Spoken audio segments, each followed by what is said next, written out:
Bonjour ou bonsoir, mesdames, mesdemoiselles et messieurs. Très ravi de vous savoir une fois de plus nombreux sur votre émission Droit de savoir. C'est encore moi, Christian Perrin. Je reçois de nouveau sur notre plateau Monsieur Destin Gavet, président du mouvement républicain. Au centre de notre entretien, le nouveau gouvernement du Congo-Brazzaville sous l'autorité d'Anatole Coliné Makosso.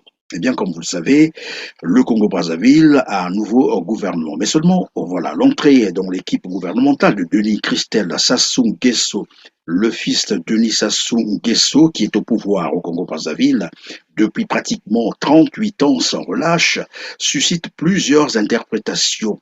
Si certains y voient un stratagème pour échapper aux tribunaux internationaux, d'autres estiment que c'est une stratégie pour Denis Christel Sassou Nguesso de se familiariser avec la diplomatie internationale afin de succéder à son père. Bonjour, Destin Gavet. Bonjour, monsieur Christian Perrin. C'est toujours un plaisir d'être sur votre plateau. Bien, merci, monsieur Destin Gavet, d'avoir accepté notre invitation. Mais avant de commencer notre émission, je vais vous inviter à suivre avec moi cet extrait d'une vidéo où 3 ministres du gouvernement Coliné Makosso, les 3 ont été en fait reconduits puisqu'ils étaient dans l'ancien gouvernement, le gouvernement Mwamba. Les voilà qui ont été reconduits dans le nouveau gouvernement, celui d'Anatole Coliné Makosso. En train de célébrer donc leur nomination, ils disent, et vous allez les suivre tout à l'heure, qu'ils doivent leur nomination par simple grâce, qu'ils n'ont aucune vision pour le Congo et que Denis Sassou Nguesso, c'est leur papa. Ce n'est pas moi qui le dis, je préfère vous laisser suivre et je reviendrai vers vous. Père, il est là. Le travail, les résultats, bonne place. Vous marcherez. C'est la vision. Tout ce qu'on fait, c'est sa vision. Voilà. Ça n'a jamais été la vision d'Ibombo, c'est la vision du ministre, du président Denis Sassou Nguesso de la République. Ibombo n'a pas de vision. Il n'en a jamais eu une. C'est lui qui a la vision et nous on est là, on se bat pour matérialiser la vision du chef. Très bien. Mais félicitations, merci, monsieur papa. le ministre. C'est notre père. Le président Sassou, c'est notre père. C'est lui qui nous a père. créés. Nous sommes créés. C'est Dieu qui nous a façonnés, mais lui nous a créés. Depuis la nuit des temps, monsieur le Voilà. Parce que c'est lui le père du sassouisme. Non, j'ai pas oublié. C'est notre père. C'est notre père. C'est un grand homme. C'est le papa. C'est un grand homme. C'est le papa qu'il nous faut. Toby. J'allais pleurer. Bravo, Timmy. Bravo.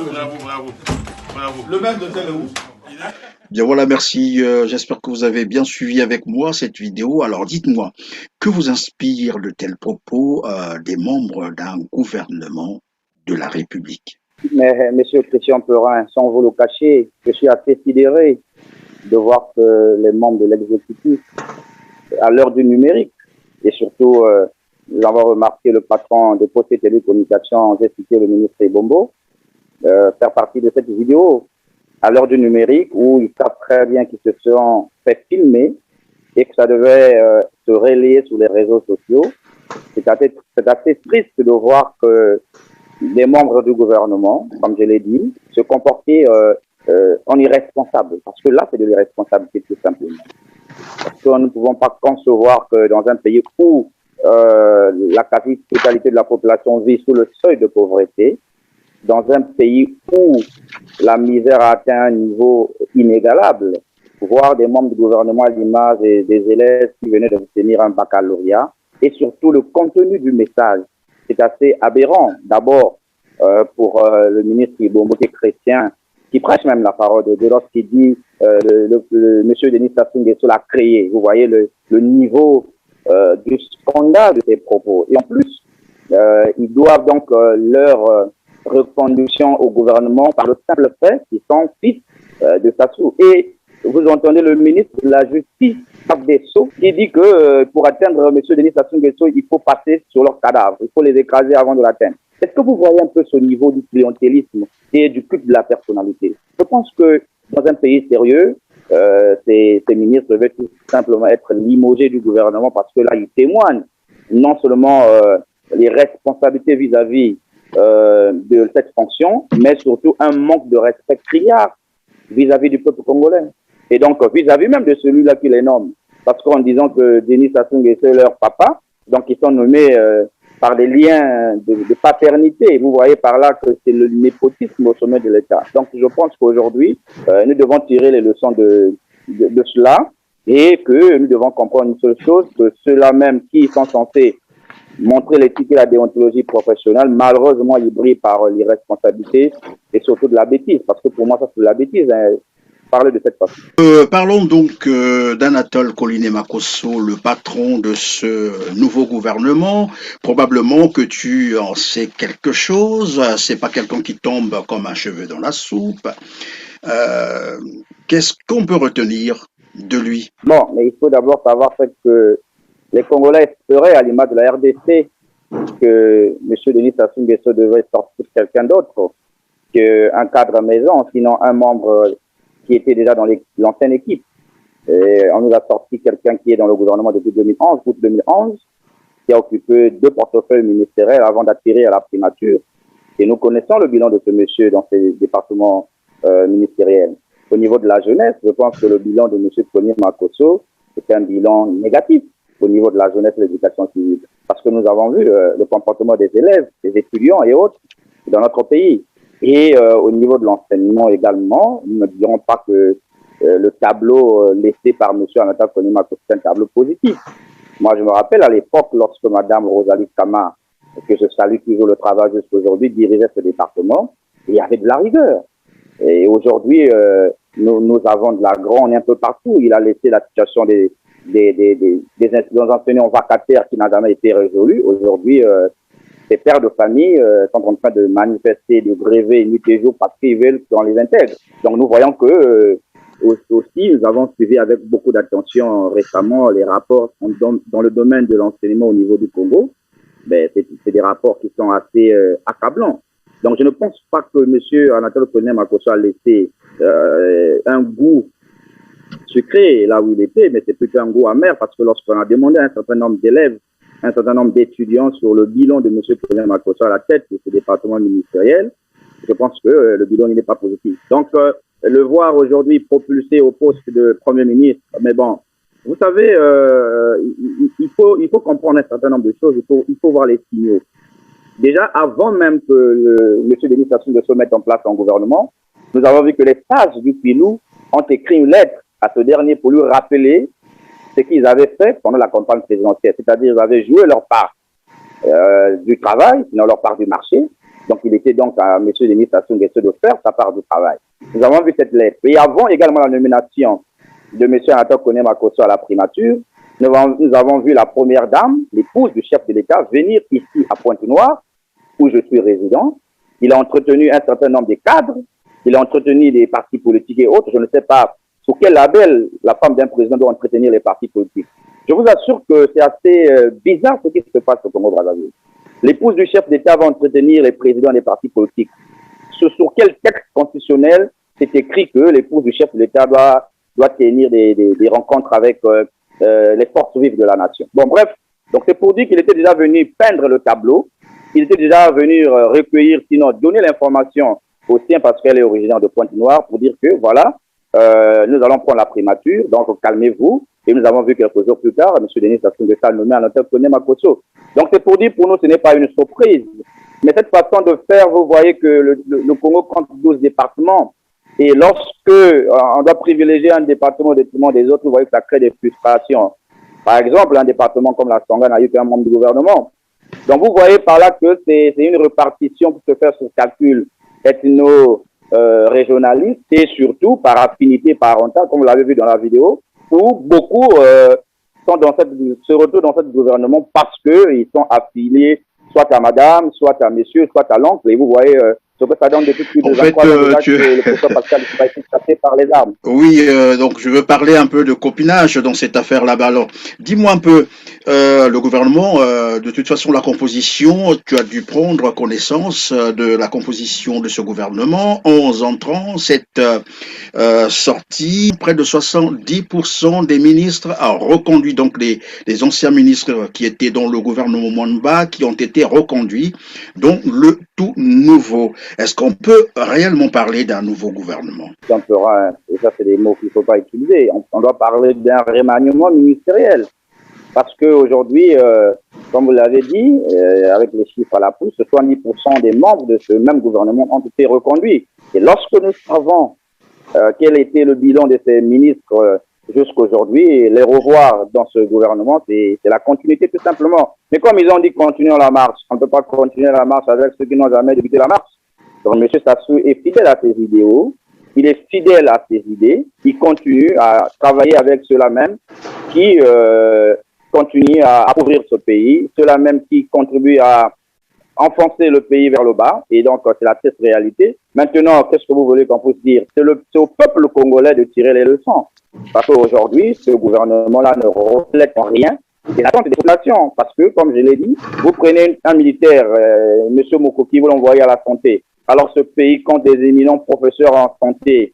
À l'instar de Mme Francine Toumi, nous avons beaucoup de personnes au Congo très compétentes qui peuvent occuper ce département ministériel. Déjà, avec la gestion opaque et hasardeuse de Mme Mikolo, vous emmenez encore quelqu'un qui ne connaît rien dans le domaine de la santé. Vous voyez par là que vous ne voyez pas que les choses bougent. Donc, vous voyez que c'est un gouvernement où, déjà, je l'ai dit d'entrée de jeu, c'est par affinité, c'est par affiliation parentale, je ne sais comment expliquer cela. Et donc, le peuple a vu, le peuple voit, le peuple n'est pas aveugle, le peuple n'est pas sourd. Je pense qu'aujourd'hui, il est grand temps de se questionner réellement si on veut vraiment que ce pays aille de l'avant ou bien on veut seulement qu'on puisse s'en stagner. Parce que les indicateurs au niveau extérieur, les organes internationaux et autres avaient des yeux sur le Congo pour voir les indicateurs, pour voir qui pouvait faire partie de cette équipe. Est-ce qu'il fallait rajeunir l'équipe? Il fallait trouver des personnes qui ne traînent pas les casseroles derrière? Mais malheureusement, dans ces gouvernements, on retrouve encore des personnes qui ont des procédures judiciaires un peu partout à travers le monde. Évidemment, pendant que tu en parles, ma question était bien entendu, sinon est de savoir quelle crédibilité pour le gouvernement Coliné Makosso qui a en son sein des criminels économiques, évidemment des hommes, comme tu l'as dit tout à l'heure, qui traînent des casseroles poursuivis par les tribunaux internationaux pour corruption, détournement, blanchiment d'argent. Quelle crédibilité pour un tel gouvernement? Il n'y a pas de crédibilité parce qu'aujourd'hui, nous savons qu'il y a la présomption d'innocence dans tous les cas, lorsqu'il s'agit d'une procédure judiciaire. Mais lorsque déjà les procureurs fédéraux américains portent plainte contre un citoyen congolais, je pense que dans un pays sérieux, la justice congolaise devrait s'acquérir de ce dossier, ouvrir une enquête judiciaire pour savoir réellement qu'en est-il. Nous avons vu des scandales dans ce pays, Global Witness, nous avons vu Panama Papers et autres. Donc ces citoyens ne sont pas inconnus des Congolais. Les Congolais savent que ces citoyens ont eu à gérer des entreprises publiques. Lorsque vous parlez de M. Christian Denis Sassou Nguesso, il a été directeur adjoint à la Société nationale des pétroles du Congo. Ce monsieur était chargé à l'aval pétrolier. Donc, il était l'un des maillons les plus forts de cette compagnie. Et donc, lorsque son nom est cité un peu partout dans le monde, dans le cadre des détournements des fonds et autres, même si cela n'a jamais été avéré, même si l'État congolais a toujours refuté ces accusations, mais je pense que dans un État sérieux, il faut vérifier ça, il faut éclaircir toutes ces choses afin que la population comprenne réellement qu'en est-il. Parce que là, nous parlons de l'argent des Congolais. Lorsqu'on parle de détournement des fonds publics, il s'agit de l'argent de tout un peuple. Maintenant, lorsque ces citoyens qui sont cités dans des scandales financiers sont encore portés à des hautes responsabilités, mais s'il vous plaît, M. Christian Perin, de qui se manque-t-on? Je me rappelle bien, M. Anatole Koné Makosso, lors de sa première intervention publique devant les médias, à l'aéroport de Mayamaya, il a dit nous devons restaurer l'état de droit. Donc il reconnaît par là qu'il n'y avait pas de restauration de l'état de droit avant. Donc le Congo n'a jamais été un état de droit. Et lui, il vient pour restaurer un état de droit. Mais lorsqu'on veut restaurer un état de droit, il faut regarder d'abord la composition de son gouvernement. Il ne peut pas restaurer un état de droit en ayant dans son gouvernement des citoyens qui traînent, qui ont des casseroles derrière eux, qui ont mal géré des compagnies étatiques. Et comme ça, on ne peut pas restaurer l'état de droit. Parce qu'on dit, la charité bien ordonnée commence par soi. En 48 heures, il a formé son gouvernement. C'était un record. Mais lorsque nous avons vu la composition de cette équipe, nous avons compris que M. Anatole Koné Makosso n'a rien fait du tout. C'était une équipe qui était déjà préparée. Et donc, il est venu comme M. Mwamba à l'époque, un figurant. Et vous allez voir, il aura les mains liées. Il ne pourra pas travailler parce que dans ce gouvernement, il y a des personnes qui sont ultra puissantes, qui ne vont jamais accepter que M. Koné Makosso puisse les instruire sur quelconque dossier important pour le bien-être de la population. Mais ce qu'il faut également retenir, parce qu'aujourd'hui, le peuple n'est plus sourd. Déjà en 2016, lorsque M. Denis Sassou Nguesso a mis en place son gouvernement, il nous a sorti un poste de vice-premier ministre sorti de nulle part, alors que ce n'était pas constitutionnel. Nous le savons. M. Firma Yessa était vice-premier ministre dans le gouvernement sortant, alors que ce poste n'existe pas dans notre constitution. Et 5 ans plus tard, il fait ce qu'il veut. Il marche sur la constitution. Cette fois-ci, il décide de ne pas mettre en place un vice-premier ministre parce que il sait désormais que les jeux sont joués. Il y a désormais des citoyens qui sont là pour apprendre je ne sais quoi, sinon avec des projets machiavéliques peut-être derrière la tête. Et ça, nous disons que nous sommes vigilants. Alors, mais quel est donc le risque d'avoir Denis Christel Sassou Nguesso dans ce gouvernement au poste de ministre de la coopération internationale lorsqu'on sait évidemment que le Congo est en pleine négociation pendante, bien entendu, avec le FMI? Mais vous savez, le FMI, c'est une institution qui aime la crédibilité. Ça me fait assez mal au cœur lorsque je vois d'autres pays recevoir des sommes astronomiques de la part de cette institution. Mais lorsqu'il s'agit du Congo-Brazzaville, c'est mort. Tout simplement parce que nous avons perdu la crédibilité. Maintenant, lorsqu'on met comme ministre de la coopération du partenariat secteur public-privé, ça veut dire que tout ce qui concerne l'économie passera forcément par ce ministère. En quelque sorte, c'était un premier ministre bis, même si dans l'autre protocole, il se retrouve 22e ou 23e là-bas.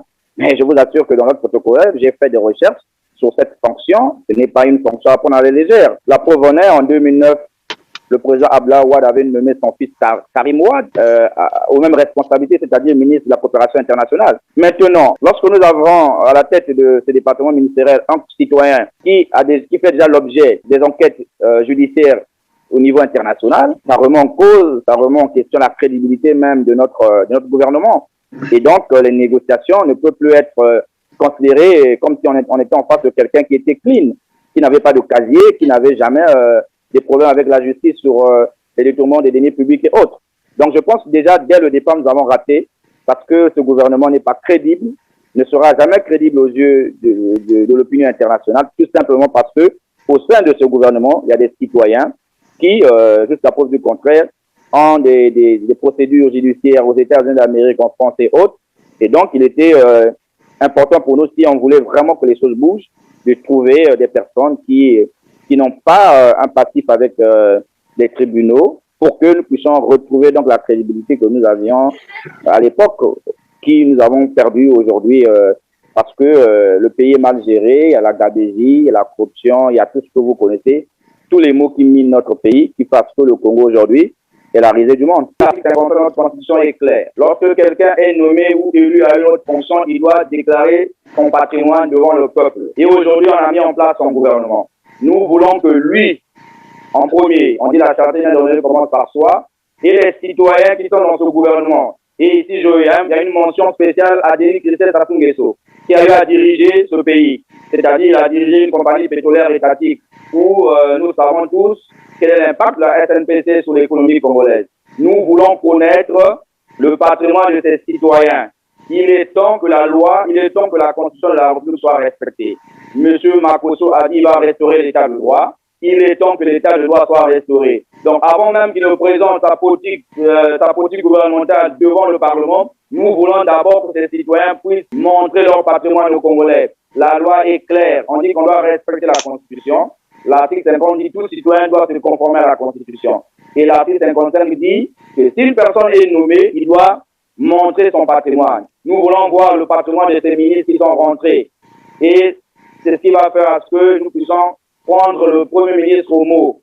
Il a dit qu'il va restaurer l'état de droit. Nous avons besoin de connaître. Le peuple a ce devoir. Le peuple a ce droit de connaître réellement quel est le patrimoine de chacun.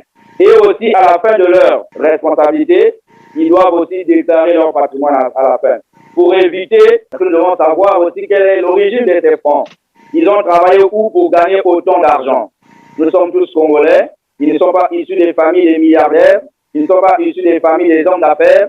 Ils sont enrichis dans la politique, donc c'est l'argent du peuple. Mais le peuple aujourd'hui veut connaître réellement quel est le niveau de patrimoine de ces membres du gouvernement. Et si on n'arrive pas à respecter cet article, ça veut dire que la Constitution n'est pas respectée. Et lorsque nous, les opposants, nous allons nous lever pour violer cette même Constitution, on va nous coller des motifs d'atteinte à la sûreté de l'État. Alors qu'aujourd'hui, M. Makosso est arrivé, il a donné de l'espoir aux Congolais et nous voulons voir un signal fort de sa part.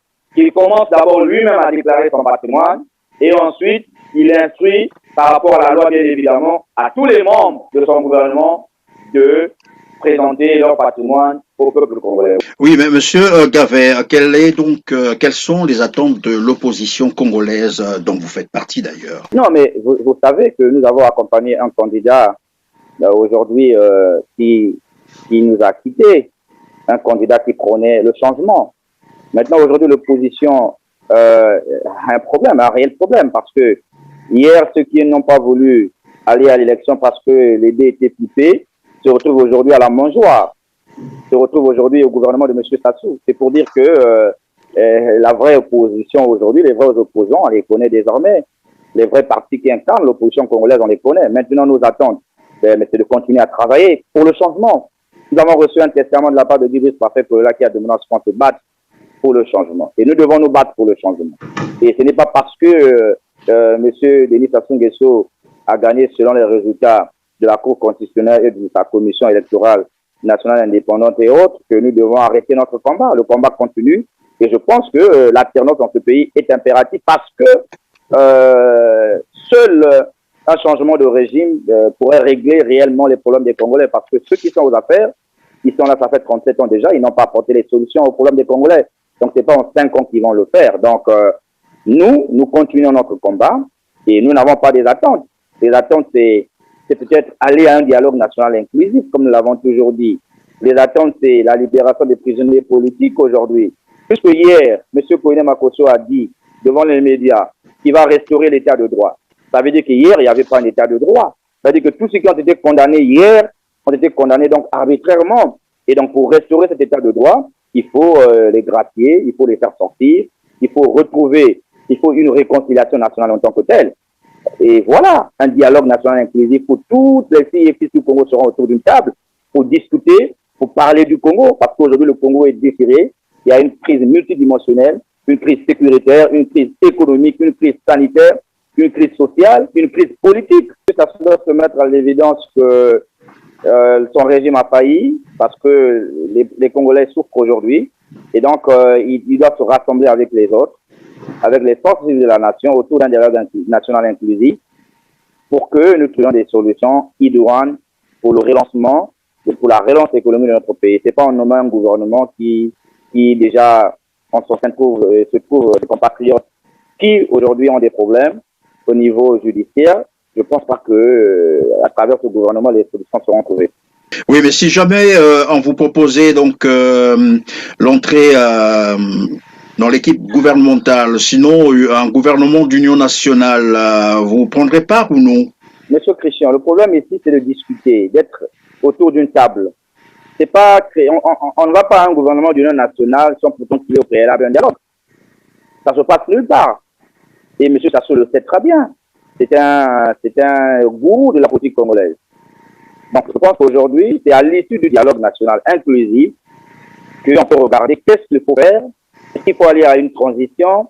Est-ce qu'il faut continuer? Est-ce que pour que chacun apporte sa pierre à l'édifice, c'est pas du matin au soir on se réveille pour dire bon, il faut former un gouvernement national. Mais sur la base de quoi ce gouvernement sera formé? Il faut qu'il y ait des consultations, il faut qu'il y ait un dialogue pour que les choses soient écrites et que personne ne soit surpris, comme nous étions surpris tous par la nomination de M. Saï, qui hier disait que la démocratie commençait à Pointe-Noire pour s'arrêter au rond-point Mongali, mais aujourd'hui elle continue jusqu'à Oyo ou bien à Tikapika. Donc vous voyez par là que nous ne voulons pas ce genre de scénario, nous voulons travailler pour le peuple et non pour des intérêts personnels. Parce que lorsque quelqu'un dit que je vais servir la République, mais on sert la République dans le Parlement, au Parlement, il avait fait voter combien de lois? Qu'est-ce qu'il avait fait? Qu'est-ce qu'il avait empêché au niveau du Parlement? Alors, je ne pense pas que c'est au gouvernement quand il dit j'ai trahi mon parti, mais quelqu'un qui trahit son parti peut rapidement trahir son pays. Donc vous voyez que c'est la race des politiciens que nous avons au Congo. Et cette race est encouragée par le Parti congolais du travail qui fait toujours des choses en sourdine pour diviser, pour mieux régner. Voilà. Lorsque vous partez déboucher un cadre dans une formation politique qui n'a pas eu à consulter sa formation, même si nous savons que dans les coulisses, il savait très bien, la preuve en est, au lieu de le sanctionner, au lieu de le virer directement du parti, comme on l'avait fait avec M. Clément Mamba en 2015, on le met en réserve Vous avez déjà vu quelqu'un qui a trahi un parti et puis on le met en réserve. Pourquoi on le met en réserve? Tout simplement parce qu'ils savent que c'est un ministère. Ils ont un parti qui est composé à 90% des chômeurs. Donc, il faut aller remplir ce cabinet ministériel. Et donc, si on exclut M. Saï, on n'aura pas la possibilité, sinon l'opportunité d'avoir un retour sur investissement. Voilà pourquoi ils l'ont mis en réserve. Mais c'est triste. Et avec ces partis politiques que vous croyez en l'alternance, non. L'alternance sera incarnée par des véritables partis politiques qui pensent, qui prennent le changement et lutter, à l'image de Lula Chouki, de Guy Parfait Kolela, qui, aujourd'hui, les Congolais se sont rendus compte que c'était réellement l'opposant qu'il fallait pour le changement de ce pays. Et nous continuons ce combat et nous pensons que tôt ou tard, nous allons arriver à des résultats positifs. Ça s'est fait dans d'autres pays. On a vu des régimes totalitaires qui sont tombés dans d'autres pays. Donc nous aussi, nous espérons que tôt ou tard, il y aura de l'alternance au sommet de l'État et nous serons également posés à toute forme de transfert de pouvoir dynastique dans ce pays. Ça, nous n'accepterons jamais parce que, à un moment donné, il faudrait que les Congolais comprennent que nous avons besoin du 109 et ce 109 ne peut provenir que des personnes qui n'ont pas un passif au niveau de la justice, des personnes qui n'ont jamais dilapidé les fonds de ce pays, des personnes qui n'ont jamais dirigé des compagnies étatiques. Et c'est avec ces personnes-là que nous allons prôner ce changement et ce changement arrivera tôt ou tard. Alors, revenons donc à la vue des partis, notamment votre parti, bien entendu, le mouvement républicain. Vous aviez une alliance avec l'UDH Yuki du défunt Guy Brice Parfait Kolela. Qu'en est-il aujourd'hui? Bon, il faut faire les choses dans le contexte. L'accord que nous avons eu avec Guy Brice Parfait Kolela était un accord de gouvernement. C'est-à-dire, nous l'avons accompagné pendant cette élection pour que demain, si nous gagnons, nous puissions diriger ensemble. Maintenant, dans les pourparlers que j'ai eu avec lui, il était question de matérialiser cette alliance juste aux futures élections et aux futures échéances qui arriveraient. Donc, aujourd'hui, vous savez que nous sommes frappés par un deuil où nous avons perdu donc ce leader charismatique.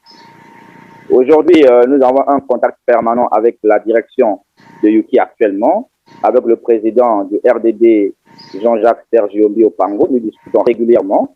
Et je pense que la grande question aujourd'hui, c'est d'enterrer dignement ce dignitaire du pays, de l'enterrer avec les honneurs qui vont avec.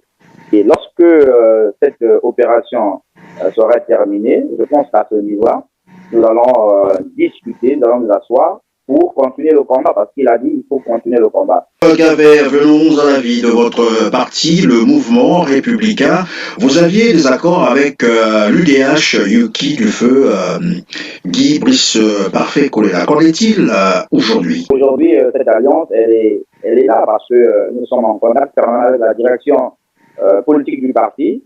En même temps, nous sommes aussi en contact avec la direction politique du RDD, chapeautée par Jean-Jacques Sergio Biopango. Donc, nous attendons juste que le président Guy Brice Parfait Kolela soit inhumé. Et je pense qu'à l'issue de cela, nous allons nous asseoir pour que nous puissions mettre en place une feuille de route commune pour certainement préparer les séances à venir. Parce que, il ne faut pas l'oublier, dans son lit d'hôpital, le candidat Guy Brice Parfait Kolela, par son âme, a déclaré que les Congolais devraient se battre pour le changement.